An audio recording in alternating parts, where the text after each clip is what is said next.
నమస్తే, నేను మీ సతీష్. ఆంధ్రప్రదేశ్లో అధికారులు లంచం తీసుకోవడంలో తప్పేముంది అనే రీతిలో మాట్లాడుతూ ఒక అధికారి మడకశిర సంబంధించినటువంటి ఎంఆర్ఓ సంబంధించిన ఒక వీడియో, అంటే లంచం తీసుకోవడానికి ఆయన కారణాలు చెప్పినటువంటి వీడియో సోషల్ మీడియాలో చక్కర్లు కొడుతూ ఉంది. దానిపైనే ఇప్పుడు ఒక చర్చ కూడా చాలా హాట్ టాపిక్గా నడుస్తూ ఉంది. మరి అధికారులు లంచాలు ఎందుకు తీసుకుంటున్నారు? అసలు ఇలాంటి అవినీతి ప్రోత్సహిస్తుంది ఎవరు? ఇలాంటి అవినీతికి ఆ అధికారులు పాల్పడాల్సినటువంటి పరిస్థితి ఎందుకు వస్తూ ఉంది? ఇవే అంశాలపై మనతో చర్చించేందుకు ప్రముఖ రాజకీయ విశ్లేషకులు అడిసిమల్ శ్రీనివాసరావు గారు ఉన్నారు. సార్ నమస్కారం. నమస్కారం అండి. సార్, ముఖ్యంగా మడకశిర ఎంఆర్ఓ వీడియో అనేటువంటిది ప్రస్తుతం నెట్టింట చాలా వైరల్గా మారింది. ఆయన లంచం తీసుకోవడం కూడా ఎందుకు తీసుకుంటున్నాం, ఏం చేస్తున్నాం అని చెప్పేసి ఎంత క్లియర్ కట్గా చెప్పి, ఆ లంచం అడగడం కూడా తప్పేం కాదు అనే విధంగా చేయడం, ఆయన మీద సస్పెన్షన్ అయితే పెట్టారు. కానీ ఆ రకమైనటువంటి పరిస్థితులు ఆంధ్రప్రదేశ్లో తయారైనంటే కారణాలు ఏమనుకోవచ్చు? ఏముండదండి, ఇప్పుడు ఎలా తయారయ్యారంటే విత్తు ముందో చెట్టు ముందో వాళ్ళు ఇస్తున్నారు కాబట్టి మేము తీసుకుంటున్నాం. ఇప్పుడు లంచం ఇవ్వాల్సిన పరిస్థితి ఎందుకు వస్తుంది? మీ ఏదో పని చేయించుకోవాలి. అందులో ఒకటి లంచం, ఇంటెన్షనల్గా లంచం తీసుకుందాం అనుకున్నాడు ఏం చేస్తాడంటే లంచగొండి అంటారు. ఆ పని లేట్ చేస్తూ ఉంటాడు. ఏడైనా బాబు లేట్ అయిపోతుందంటే బేగా అవ్వాలంటే తైలం ఖర్చు అవుద్ది అని సార్. లేదా లంచం ఇవ్వడానికి సిద్ధపడినోడు ఏం చేస్తాడంటే వాడు ఏదో అడ్డదారులు వెళ్ళాలనుకుంటాడు. అడ్డదారులు వెళ్ళాలనుకున్నవాడు లంచం ఇచ్చి పని చేయించుకుంటాడు. ఇలాగా రెండు వైపులా తప్పు ఉంటుంది. అయితే ఇక్కడ వీళ్ళు కూడా ఇవ్వగలిగిన వాడి దగ్గర తీసేసుకుని ఇవ్వలేని వాడికి మంచి పని చేసి పెడితే వాళ్ళకి అంత చెడ్డ పేరు రాదు, పాపం కూడా ఉండదు. వీళ్ళు ఫ్రస్ట్రేషన్లో ఉన్నారు అధికారులు. అంటే కొంతమంది నిజాయితీగా ఉండాలనుకున్నవాడు కూడా అన్నిటికి చేయి చేసడానికి వాళ్ళకి మనసు ఒప్పదు కదా. ముట్టోళ్ళలాగానే ముట్టోళ్ళ కంటే ఏ రకంగా గొప్పవాళ్ళు. సిగ్నల్ దగ్గర కారు అద్దాలు తుడిచి డబ్బులు అడిగి ఓడికి లంచాలు తీసుకుని ఓడికి తేడా ఏం లేదు. అర్థమైందండి? వీళ్ళేమో గొడ్డలు మాసిపోయి గడ్డలు పెంచుకుని అడుగుతారు, వీళ్ళు నీట్గా టక్కలు చేసుకుని అడుగుతారు. అంతే డిఫరెన్స్, ఏమి తేడా లేదు. ఇక్కడ మీకు సిగ్నల్ దగ్గర కూడా కారు అద్దాలు ఎలా కొట్టి అడుగుతారు చూసారు మీరు, డిమాండ్గానే. వీళ్ళు అంతే, వాళ్ళకి అంతనే వాళ్ళకి తేడా లేదన్నది. అంటే వాళ్ళు ఏం హర్ట్ అయిపోకూడదు, ఎందుకంటే లంచం తీసుకున్నాడు ఎవడన్నా ముట్టోడి కింద లెక్క. ఇక ఈ ఎంఆర్ఓ గారు అనంతపురం జిల్లాకి సంబంధించి కిళ్ళీలు కూడా తెప్పించాలంటే బెంగళూరు సిగ్గులేదు వాళ్ళకి. తిని మంత్రులు పర్యటనలకు వచ్చి అదేనండి, వీళ్ళు తెప్పించినానే వద్దా బాబు, ఇక్కడ ఏదో ఉందో లోకల్గా ఉన్నది పెట్టండి అని చెప్పాలా. సిగ్గులేదు వాళ్ళకి. ఇంటికి రోజు వాడు గంజి తాగినా కానీ ఇక్కడికి వచ్చేటప్పటికి కిళ్ళీలు అన్ని నావగాయ వంటలు కావాలి వాళ్ళకి. బుద్ధి లేదు వాళ్ళకి. ఏం పెడతారు, తినాలి కదా. మంచి భోజనమే పెడతారు కదా ఏదోటి.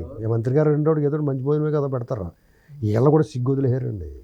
ఇంత దారుణంగా ప్రజల సొమ్ము తిన్నప్పుడు నువ్వు కార్లు వాడతావు, పెట్రోల్ వాడతావు, మీ ఇల్లు ఎలవెన్స్లు తీసుకుంటారు, ట్రావెలింగ్ రకరకాలు దుబ్బేస్తున్నారు ప్రజల సొమ్ము. పర్లేదు. ఇది కొంతమంది ఇది వరకు నిజాయితీ అయినా వాళ్ళకి ఆదాయాలు వేరే ఉండవు కాబట్టి వాళ్ళ పని అంత సమయం అంతా ఇక్కడ వెచ్చిస్తారు కాబట్టి ఆ ఎమ్మెల్యేలు కొంత గౌరవ వేతనం, ఆ వృత్తులు అన్నీ ఏర్పాటు చేశారు. దాని ఇష్టం వాళ్ళు పెంచుకుంటే తింటే తినండి. ఇలాగ ప్రజల దగ్గర ఇప్పుడు నువ్వు వచ్చే పర్యటనకి ఆ అధికారులు ఏర్పాటు చేయాలి. జిల్లా కలెక్టర్ వాళ్ళు ఏర్పాట్లు చేయాలి.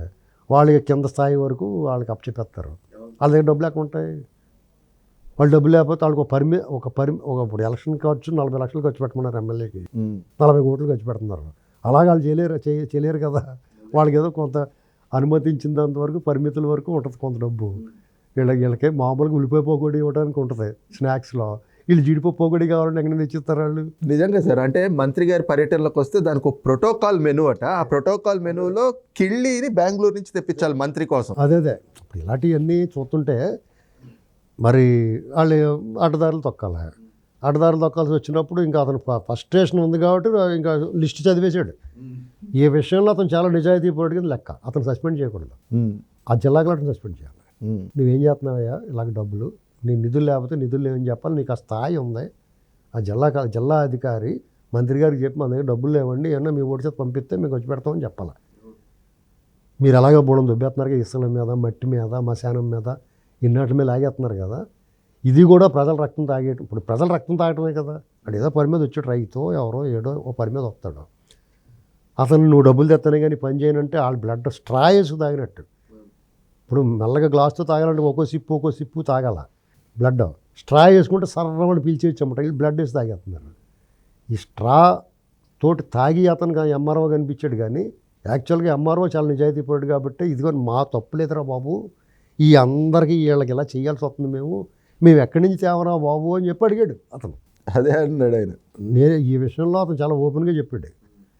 ఇప్పుడు పైగా ఈ లంచం అనేటువంటిది ఇచ్చిపుచ్చుకుంటాననేటువంటి సర్వజనీయం అయిపోయిందండి.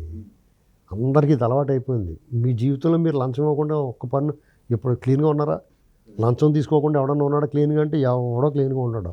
నేను కూడా ఏదో టైంలో ఎవడో ఒకటి ఇచ్చి ఉంటాను. గవక్కన అయిపోవాలి పని, నా ప్రమేయం లేకుండా అయిపోవాలి అని ఏదో చెప్తాం. వాడికి ఏం కావాలో నువ్వేం కావాలో చూసుకోవాలని పడతాం. నేను పడతానే అంటాను నేను.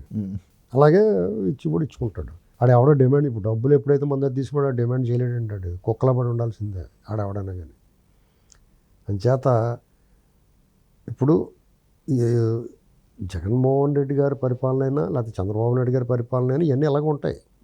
కానీ చంద్రబాబు నాయుడు గారు తెలుగుదేశం ప్రభుత్వం హయాంలో ఎలా ఉంటుందంటే జడుస్తా భయంగా గోడ చాటుని చీకటి మాటుని బిక్కుమంటే ప్రజలకి ప్రభుత్వానికి ఏసీబీ వాళ్ళకి అంతకే భయపడతా చేస్తారు. ఏ పని చేసినా వాళ్ళు తప్పు చేస్తే కూడా తప్పు చేస్తున్నాం అన్న స్పృహ ఉంటుంది వాళ్ళకి.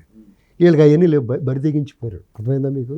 అంటే మరి జగన్మోహన్ రెడ్డి గారు చెప్తా ఉన్నారు కదా సార్, ఏది అవినీతి రహిత ట్రాన్స్పరెంట్గా ఉన్నటువంటి ప్రభుత్వాన్ని నడుపుతున్నా అని చెప్పి. ఇది ట్రాన్స్పరెంటే కదా. ఇదిగో మేము ఇసుక వాళ్ళు ఫ్రీగా ఇచ్చేవారు, మేము దొబ్బేస్తున్నాం. అదిగో మట్టి వాళ్ళు ఎప్పుడైనా ఒకటి ఆర్డర్ పట్టుకెళ్తే కాల్ చేసేవాడు, ఇప్పుడు ఏకంగా కొండలు తవ్వేస్తున్నాం. చాలా ట్రాన్స్పరెంట్గా ఉన్నాడు ఆయన. అందులో ఇప్పుడు ఆయన క్లారిటీ స్పష్టంగా ఉన్నాడు. మద్యం వాళ్ళ 50 రూపాయలకి ఇచ్చేవారు, నేను 150 రూపాయలు తీసుకుంటున్నాను. ఇదే కదా. నేను దొంగండ్రా బాబు అని చెప్తున్నాడు ఆయన. ఇక ఇంతకన్నా స్పష్టత ఏం కావాలి మీకు? మా వాళ్ళందరూ బందిపోటు దొంగలు, మేము డే లైట్ రాబరీ చేస్తాం. ఆ విషయంలో ఆయన చాలా స్పష్టంగా ఉన్నాడు. మీకే అర్థం అవ్వట్లేదు ఆయన. లేకపోతే ఏంటండి ఇసుక ఫ్రీగా ఇచ్చివాడు ఆయన, ఇసుక ఎంత దొబ్బేస్తున్నారు వీళ్ళు. ఆ విషయంలో పారదర్శకతే అవినీతి. ఆయన పొరపాటుని అపస్వరాలు అపశబ్దాలు పలుకుతాడు కాబట్టి నీతి నిజాయితీ పారదర్శకత అన్నాడు. కానీ అవినీతి అప్రజాస్వామికంలో మేము పారదర్శకత అని చెప్పుకుంటాడు. అర్థమైందా మీకు? అంచేత ఆ విషయంలో చాలా స్పష్టంగా ఉన్నాడు. నేను ఇలాంటి వాడినే పింకి అని చెప్పి కూడా అతను ఎలక్షన్లోకి వెళ్తున్నాడు రేపు.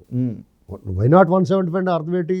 మేము ఇచ్చిన హామీలు ఏమీ నిలబెట్టుకోం, మాట తప్పుతాం, మడమ తిప్పుతాం. అసలు మీ బతికే మిమ్మల్ని బతకనివ్వను, మీ భవిష్యత్తు అంధకారం చేసేస్తాను. నేను కూల్చేవాడిని కానీ నిర్మించేవాడిని కాదు.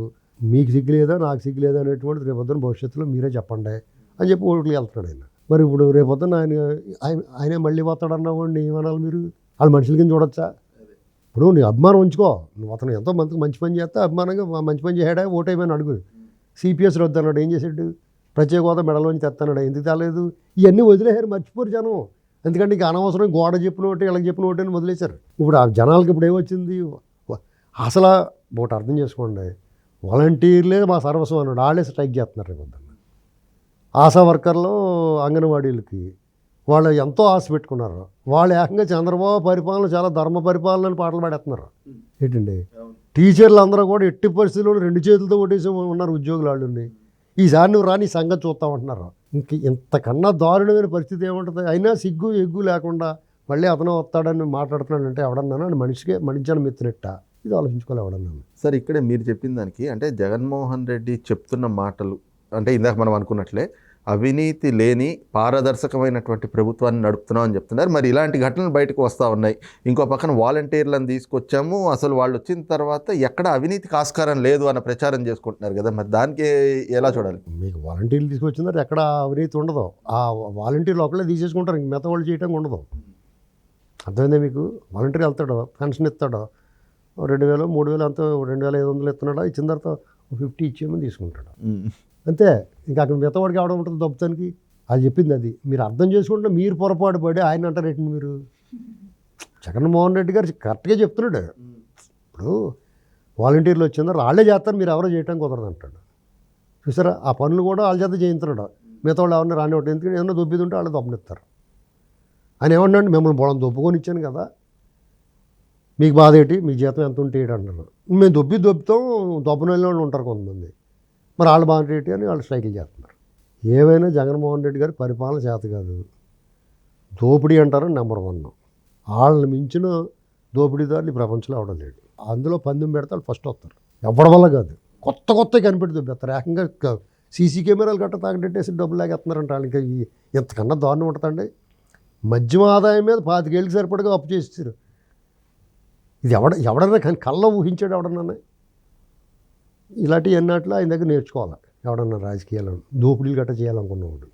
రైట్. ఇది చూస్తున్నాం కదా, ఏదైతే జగన్మోహన్ రెడ్డి ప్రభుత్వంలో ఆ పాలనలో అదే అవినీతి అనేటువంటి అధికారులు కూడా పాటించాల్సినటువంటి ఒక నిస్సహాయ స్థితిలోనే ఇలాంటి వాటికైతే పాల్పడాల్సినటువంటి దుస్థితి ఏర్పడింది. ఇదంతా కూడా పైనుంచి కూడా ఒక ప్రక్షాళన జరుగుతూ వస్తేనే క్షేత్రస్థాయిలో కూడా అవినీతి అనేటువంటి దాన్ని నిర్మూలించేటువంటి అవకాశాలు ఉంటాయి. లేకపోతే కనుక ఈ పరిస్థితులు మారేటువంటి అవకాశాలు లేవు అన్నటువంటి భావన కూడా ప్రముఖ రాజకీయ విశ్లేషకులు అడిసిమల్ శ్రీనివాసరావు గారు వ్యక్తం చేస్తూ ఉన్నారు.